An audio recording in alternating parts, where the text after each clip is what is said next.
Bollywood industry में बहुत ही कम ऐसे खलनायक हैं जिन्होंने बहुत नाम कमाया हो और उन्हीं में से एक आते हैं प्रेम चोपड़ा। प्रेम चोपड़ा की बात करें तो इन्होंने बॉलीवुड की करीब 350 से ज्यादा फिल्मों में अपनी बेहतरीन अदाकारी का नमूना पेश किया है और इन 350 फिल्मों में से उन्होंने करीब 250 से ज्यादा फिल्मों में रेप सीन किए हैं। मूल रूप से वो लाहौर पाकिस्तान में जन्मे हैं और प्रेम चोपड़ा को फिल्मों में उनकी बेहतरीन डायलॉग डिलीवरी के लिए काफी जाना जाता है। अब करीब 250 से ज्यादा फिल्मों में रेप सीन कर चुके प्रेम चोपड़ा ने एक इंटरव्यू में बताया था कि वो इतने बदनाम हो गए थे कि उन्हें देखते ही लोग अपनी पत्नियों को छुपा लेते थे। प्रेम चोपड़ा के मुताबिक मैं उनके पास जाता था और बात करता था तो ये देखकर हैरान रह जाते थे कि रियल लाइफ में तो मैं भी उनके जैसा ही था। हालांकि फिल्मों में रेप सीन को लेकर प्रेम चोपड़ा भी खुश नहीं रहते थे और वो भी इन सीन को करने से गुरेज करते थे। एक और इंटरव्यू में उन्होंने कहा था, ऐसे सीन के समय को एक्ट्रेस के साथ मेरी पूरी कोशिश रहती थी कि सीन के दौरान कुछ भी उल्टा सीधा ना हो जाए। मेरे दिमाग में बस एक ही बात रहती थी कि कहीं ऑन स्क्रीन इमेज की वजह से मेरी रियल इमेज खराब ना हो जाए। मेरा मानना है कि फिल्मों में रेप सीन तभी डालने चाहिए जब उनकी वाकई जरूरत हो। फिल्मों में सिर्फ 3 कैरेक्टर ही होते थे। प्रेम चोपड़ा ने कहा था कि पहले फिल्मों में सिर्फ 3 कैरेक्टर ही होते थे। इनमें हीरो, हीरोइन और विलन ही लीड रोल में होते थे। हीरो में बन पाया तो किस्मत ने मुझे विलन बना दिया। मैं खुश हूँ कि उस दौर में फिल्मों को हिट कराने में विलन की भूमिका भी बड़ी महत्वपूर्ण हुआ करती थी और लोग आपके डायलॉग सालों साल याद रखते थे।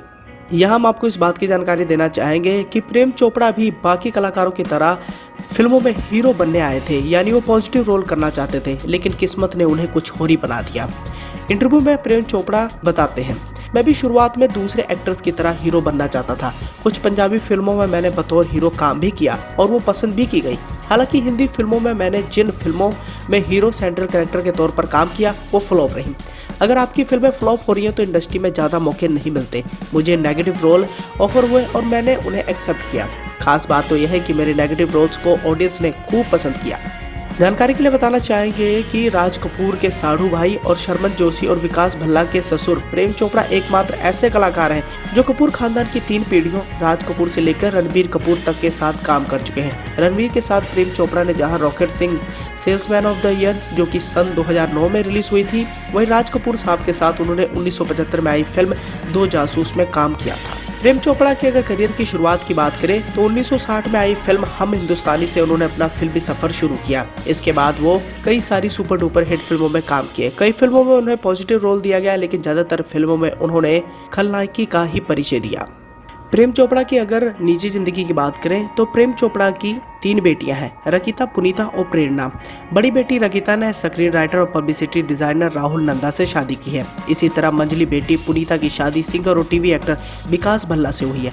वहीं छोटी बेटी प्रेरणा ने शर्मन जोशी से शादी की है।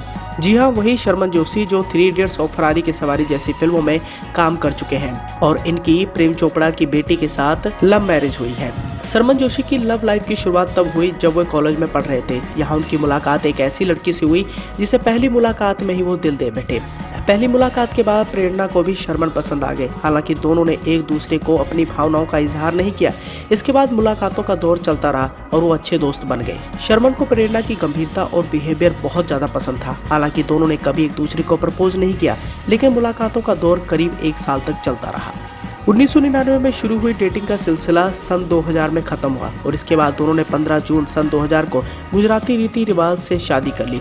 जिस साल दोनों की शादी हुई उसी साल शर्मन जोशी ने बॉलीवुड में अपना करियर भी शुरू किया।